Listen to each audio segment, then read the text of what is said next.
Welcome to my YouTube channel TechGene. इस video में हम एक रिएक्ट एप्लीकेशन को डिप्लॉय करेंगे AWS EC2 इंस्टेंस मशीन पर Kubernetes का यूज़ करते हुए।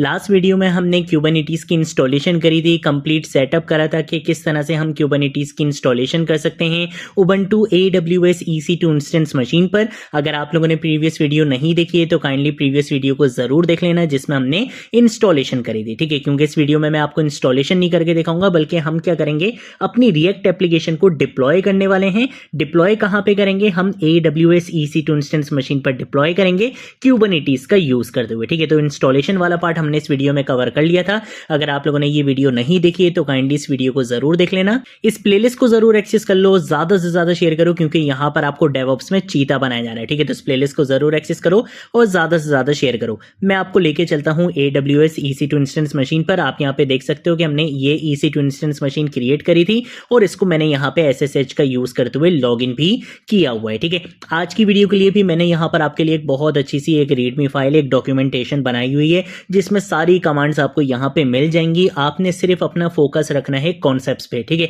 आपके कॉन्सेप्ट्स क्लियर होने चाहिए, आपको पता होना चाहिए कि किस कमांड को हम क्यों यूज करने हैं। कमांड का रट्टा नहीं मारना है, ना ही आपको कोई प्रॉब्लम होगी कमांड्स में, क्योंकि मैंने आपके लिए ये एक बहुत अच्छी सी रीडमी यहाँ पे बना दी है, एक डॉक्यूमेंटेशन बना ली है। आप सिंपल इसको फॉलो कर सकते हो। इसका लिंक आपको नीचे डिस्क्रिप्शन बॉक्स में मिल जाएगा, ठीक है। तो सबसे पहले तो हम क्या करेंगे, बेसिकली मिनी क्यूब को स्टार्ट करेंगे। तो उसके लिए हम यहां पर आएंगे, यहां पर आकर हम अपनी कमांड रन करेंगे। मैं यहां पर आकर बोलूंगा कि भैया मिनी क्यूब को स्टार्ट करना है, किसका यूज करना है, ड्राइवर का यूज करना है। और ड्राइवर हमारा कौन सा रहेगा, डॉकर वाले भैया रहेंगे, ठीक है। तो इससे बेसिकली क्या होता है कि हम अपना लोकल Kubernetes क्लस्टर स्टार्ट कर रहे होते हैं जो डॉकर ड्राइवर का यूज करता है। और डॉकर ड्राइवर का यूज करने का मतलब ये होता है कि ये डॉकर कंटेनर्स के थ्रू बेसिकली क्या करता है, आपके Kubernetes को रन करता है, ठीक है। तो सबसे पहले तो हमने ये कमांड रन कर ली। उसके बाद ये हमें बोलता है कि भाई आप क्या कर सकते हो, वेरीफाई कर सकते हो अपनी नोट्स को कि भाई मिनी क्यूब आपका परफेक्टली रन कर रहा है या नहीं कर रहा है, ठीक है। तो उसके लिए हम यहाँ पर आते हैं, पहले इसको रन होने देते हैं। देन उसके बाद मैं यहाँ पर आऊंगा, यहाँ पे आके मैं लिखूंगा kubectl get nodes की कमांड का हम यहाँ पे रन करेंगे,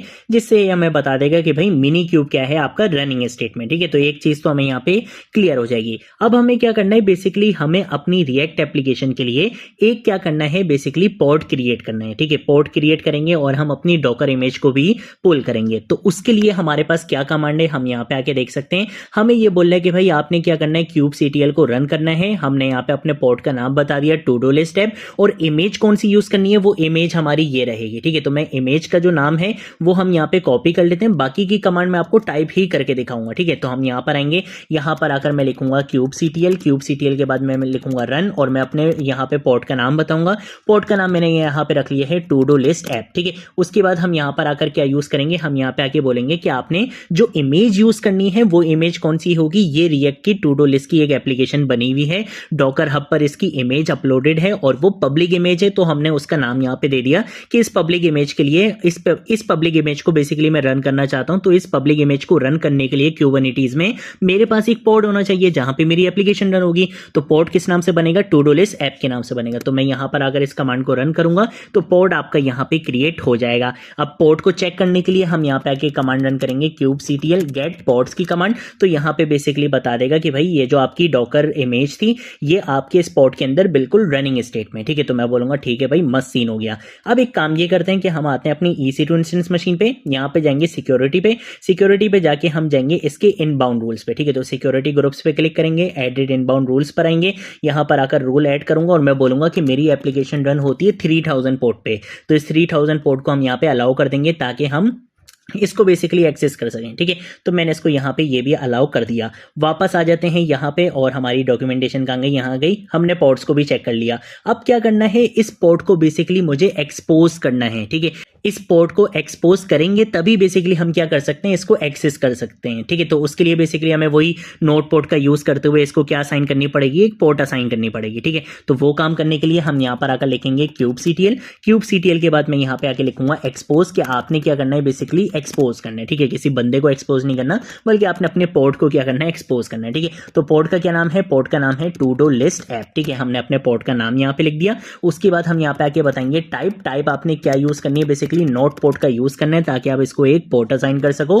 पोर्ट मैंने इसको यहाँ पे दे दिया है, लेट सपोज 80 दे दिया है, ठीक है। तो पोर्ट मैंने यहाँ पे दे दिया। उसके बाद हम यहाँ पे आके अपनी सर्विस का नाम बता देंगे, ठीक है। तो नाम आप यहाँ पे कुछ भी रख सकते हो, जैसे मैंने यहाँ पे नाम रख दिया टू डू लिस्ट ऐप, ठीक है। To do list app dash service रख लेते हैं, ठीक है। तो ये हमने यहाँ पे इसका नाम रख लिया। एंटर प्रेस करूंगा तो ये बेसिकली बोल रहा है कि भाई आपकी सर्विस इस नाम से बना दी गई है, यानी कि इसको बेसिकली एक्सपोज कर दिया गया है, ठीक है। मैं इसको थोड़ा सा जूम आउट कर लेता हूं ताकि आपको यहाँ पे कमांड जो है वो अच्छे से देखें। इतना भी नहीं, बस इतना बहुत रहेगा, ठीक है। तो हमने यहाँ पे इस तरह से कर लिया। अब हमने क्या कर लिया, बेसिकली इसको एक्सपोज भी कर लिया। अब मैं यहाँ पर आऊंगा, यहाँ पे आके क्यूब सीटीएल का यूज करूंगा। तो मैं यहाँ पे आके लिखूंगा क्यूब सीटीएल। उसके बाद हम यहाँ पे लिखेंगे गेट एसवीसी कि जरा मुझे सर्विसेज दिखाओ, कौन कौन सी सर्विसेज रनिंग में है।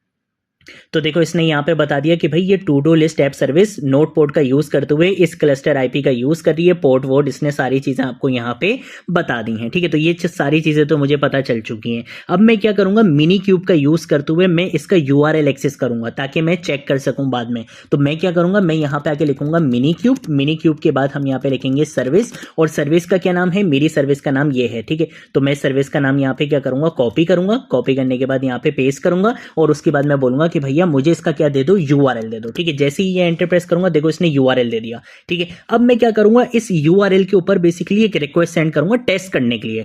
कर्ल का यूज करते हुए, कर्ल बेसिकली हम यूज करते हैं जब भी आपने पिन करना होता है या आप बेसिकली किसी के ऊपर रिक्वेस्ट सेंड करना चाह रहे हो, ठीक है। आप चेक करना चाह रहे हो कि यहाँ पे एप्लीकेशन रन हो रही है या नहीं हो रही, तो हमें ब्राउजर में जाकर चेक करने से पहले हम यहाँ पे टर्मिनल में भी चेक कर सकते हैं।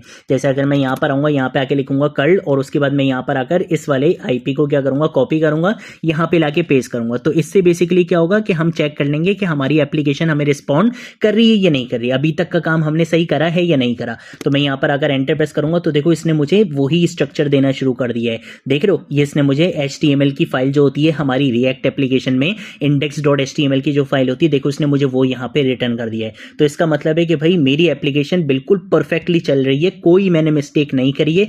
अब सिर्फ और सिर्फ ये काम करना है कि मुझे इस बेचारी एप्लीकेशन को ब्राउजर में भी एक्सेस करना है। तो ब्राउजर में एक्सेस करने के लिए हम यहाँ पे यूज करते हैं पोर्ट फॉरवर्ड का, ठीक है। हमें क्या करना पड़ेगा, पोर्ट को फॉरवर्ड करना पड़ेगा। क्यों?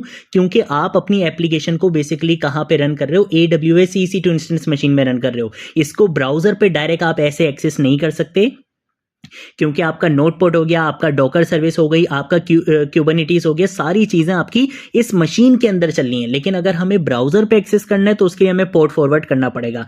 तो उसके लिए मैं यहां पर आऊंगा, यहां पे आके मैं लिखूंगा क्यूब सीटीएल। क्यूब सीटीएल के बाद हम यहाँ पे पोर्ट डैश फॉरवर्ड का हम यहाँ पे यूज करेंगे, ठीक है। तो मैंने यहाँ पे लिख दिया पोर्ट फॉरवर्ड, और उसके बाद हम यहाँ पे अपनी सर्विस बताएंगे SVC। SVC का मतलब होता है सर्विस। सर्विस हमारी कौन सी है, सर्विस का नाम था हमारी to do list app service, ठीक है। तो मैं सर्विस का नाम कॉपी करूंगा, पेस्ट करूंगा। उसके बाद हम यहाँ पे बताएंगे कि पोर्ट फॉरवर्ड कैसे करना है। मैं बोलूंगा मेरी एप्लीकेशन चल रही है 3000 पोर्ट पे, आपने उसको मैप कर देना है किससे, 80 से, ठीक है। ये चीज मैंने बता दी। उसके बाद हम यहाँ पे आके एड्रेस बताएंगे, और एड्रेस के अंदर हम यहाँ पे आके, ओहो ये मैंने क्या लिख दिया, वापस आते हैं यहाँ पर आकर इसको 80 रखना है। इसको थोड़ा सा मैं जरा पहले जूम कर लेता हूँ, ठीक है। यहाँ पे मिस्टेक हो गई है, बेसिकली इसको हमने यहाँ पे एड्रेस लिखना है। एड्रेस के बाद बेसिकली हमने क्या करना है, यहाँ पे 0.0.0.0 ये हम दे देंगे, और उसके बाद हम यहाँ पे लिख देंगे एंड 0.0 का बेसिकली मतलब ये है कि आप इसको अलाउ एक्सेस फ्रॉम एनीवेयर दे रहे हो, ठीक है। ये हमने यहाँ पे दे दिया, और ये कमांड बेसिकली आपको यहाँ से मिल भी जाएगी, ठीक है। मैंने आई गेस सही कमांड लिखी है, हाँ बिल्कुल सही कमांड मैंने लिखी है, ठीक है। तो मैं यहाँ पर आऊंगा, यहाँ पर आकर इसको एंटर प्रेस करूंगा। अब देखो ये बोल रहा है कि भाई फॉरवर्डिंग फ्रॉम, ये हमने इसको क्या कर दिया, फॉरवर्ड कर दिया है, ठीक है। जैसे ही ये चीज हो जाएगी, अब हमने क्या करना है, बेसिकली ब्राउजर पे जाके अपनी एप्लीकेशन को एक्सेस करना है। तो ब्राउजर पे जाके आप अपनी एप्लीकेशन को एक्सेस कैसे करोगे, कि आपने जाना है यहाँ पे, यहाँ पर आकर आपकी जो आईपी थी, वो आईपी क्या थी आपकी, ये थी। मैं इस आईपी को क्या करूंगा, कॉपी करूंगा। आईपी को कॉपी करने के बाद हम यहाँ पे पेस्ट करेंगे, कॉलन लगाएंगे। एप्लीकेशन किस पे रन होगी, 3000 पोर्ट पे, तो हम यहाँ पे आके लिख देंगे 3000। जैसे ही मैं यहाँ पे रन करूंगा, देखो हमारी टू डू लिस्ट एप्लीकेशन यहाँ पर आ चुकी है, ठीक है। ये किसी बंदे ने बना के डाली हुई थी डॉकर हब पे, हमने उसी इमेज को यहाँ पे यूज कर लिया। आप किसी भी इमेज का यूज कर सकते हो। मेन पर्पज ये था कि आपको सिखाना था कि किस तरह से हम डिप्लॉयमेंट कर सकते हैं। वो डिप्लॉयमेंट मैंने आपको यहाँ पे करके दिखा दी है, ठीक है। तो ये बेसिकली हमारे पास कॉन्सेप्ट होता है कि किस तरह से हम किसी भी एप्लीकेशन को डिप्लॉय कर सकते हैं AWS EC2 इंस्टेंस मशीन पर Kubernetes का यूज करते हुए। एक एक चीज आपको एक्सप्लेन कर दी है, कमांड का रट्टा मारने की जरूरत नहीं है, ये डॉक्यूमेंटेशन हमेशा के लिए आपके पास रहेगी, ठीक है। मैं रहूं ना रहूं, ये डॉक्यूमेंटेशन आपके पास रहेगी, तो टेंशन आपने बिल्कुल नहीं रहनी है, कमांड का रट्टा नहीं मारना है, बस कॉन्सेप्ट आपको क्लियर होना चाहिए। वो कॉन्सेप्ट आपको क्लियर हो चुका है, ठीक है। तो ये थी हमारी आज की वीडियो। अगर कोई चीज नहीं समझ आए नीचे कमेंट सेक्शन में पूछ लेना, सोशल मीडिया अकाउंट्स पे पूछ लेना, मैं जरूर आप लोगों को रिस्पॉन्ड करूंगा। अब हम मिलेंगे नेक्स्ट वीडियो में नेक्स्ट टॉपिक के साथ, तब तक के लिए बाय बाय।